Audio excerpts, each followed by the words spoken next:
Welcome back, everybody. Thank you for joining me here today so that we could discuss Dolittle. So this is the Robert Downey Jr. version of the Dr. Dolittle story where he stars as the titular character, Dr. Dolittle, and he lives on this incredible nature preserve estate, just massive plot of land filled with every kind of animal you can think of.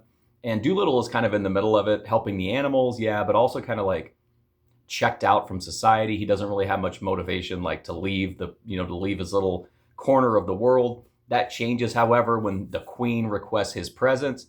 He turns her down. He doesn't want to go out into the world like at all. But then he realizes that if the queen happens to pass away or decide to reverse her decision, that he could lose the entire, nature preserve. So he's got to get out into the world and try to figure out what's going on.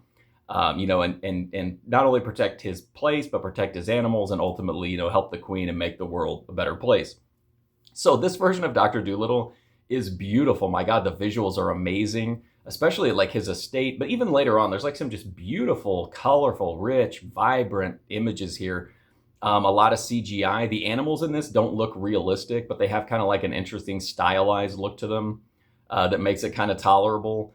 It's definitely like a family movie. It's got a little bit like over the top humor, and you got voice talent like John Cena is one of the characters in this. But you got this big voice cast bringing the animals to life. I thought this was an okay movie. It's certainly watchable, but I mean I don't think it. I think here okay.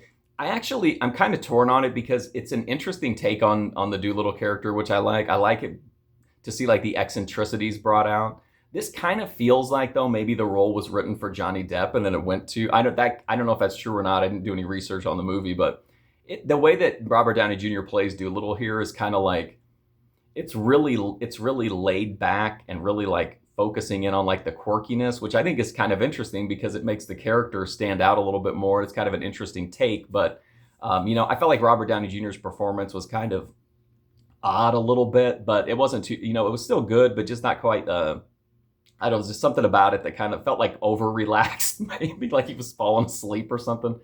But I like this. Again, I had beautiful visuals. I had a good sense of humor. There was really not, aside, unless you're just against all the CGI, which I'm not a big fan of CGI, but I think it's like at least mostly well used here. I think this is a solid movie. It's a, family friendly comedy that doesn't really do much, doesn't really have a lot of negatives to it. And it may never like reach the stratosphere of cinema or whatever, but I think Dolittle is a fun movie. But I'm biased because I really love the Dr. Dolittle character. But anyway, that's my review for Dolittle. If you want to check out more, I've got a movie review playlist right here on YouTube with tons of movie reviews. But until then, thanks for watching this one, and hopefully I'll see you soon.